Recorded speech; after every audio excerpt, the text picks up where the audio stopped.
articles and books that you could read to get further information. I really liked that. There were a lot of really good statistics that were in the article that really made you understand how effective that the precision bombing was.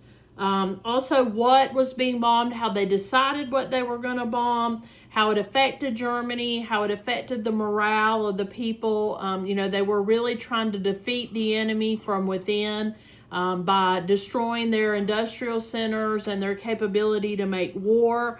Like they talked in the article quite a bit, he did, about the oil and coal and the rail lines, and how that by taking those things out, it helped to reduce the effectiveness of the German war machine.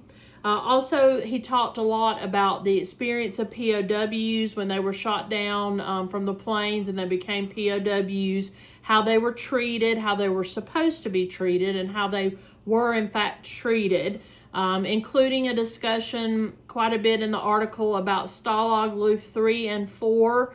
And Stalag Luft 3, the POW camp, is the one that's depicted in the story, The Great Escape, where they did actually escape, but they were recaptured and about 50 of them were executed. So that was a very interesting part of the article. One of the things I noticed is it did say that about 350 Jewish prisoners were sent out of the POW camps to just regular concentration camps. So I found that very interesting.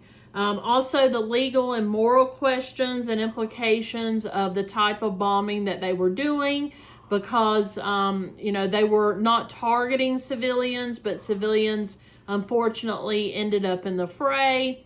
But I did notice a statistic that only 5% of people who died in the war were from this type of bombing. So that was interesting. Also, after the war, he talked quite a bit in the article about some research and survey and studies that they did to try to figure out exactly how effective that this program was, this strategic bombing program was. And he concluded that it was very decisive in the Allied victory. It was a huge success story, this combined bomber offensive. And even though we did lose a lot of people on the planes, even more than, say, the whole Marine Corps lost in the war, it was still a very effective program that supported the Allies and helped them win on D-Day and then eventually the entire war. Thank you.